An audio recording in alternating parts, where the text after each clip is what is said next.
Imagine a tool designed to protect your digital fortress being turned against you, becoming the very weapon used to breach your defenses. That's exactly what's happening with Velociraptor.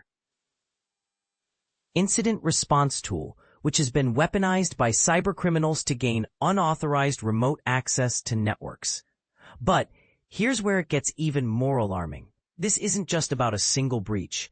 It's a gateway to ransomware attacks, leaving organizations vulnerable to devastating consequences. According to a report by GB Hackers News, threat actors are exploiting Velociraptor in a sophisticated multi-step attack. They begin by leveraging the Windows MSI exec utility to download a malicious installer from a Cloudflare workers domain, seamlessly deploying Velociraptor onto the target system. Once in place, the tool is configured to communicate with a command and control domain, velo quabctgg, workers dev.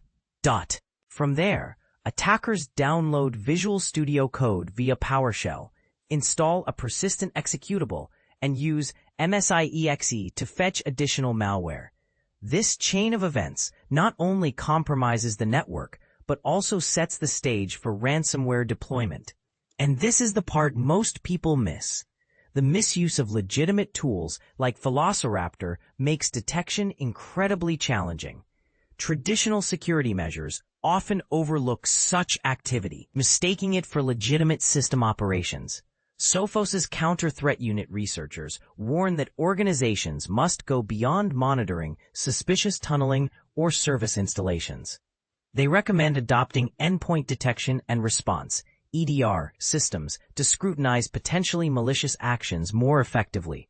Additionally, implementing the principle of least privilege and maintaining robust backup systems are critical to mitigating the impact of such intrusions. This isn't an isolated incident. Just recently, NBC News revealed that Anthropic's Claude, an artificial intelligence chatbot, was exploited in a data extortion scheme targeting at least 17 companies, including healthcare providers, financial institutions, and defense contractors.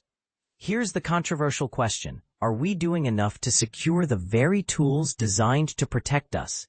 As cybercriminals grow more inventive, leveraging legitimate software for malicious purposes, it's clear that traditional defenses are no longer sufficient. What do you think? Are organizations prepared to combat these evolving threats, or are we one step behind in this digital arms race?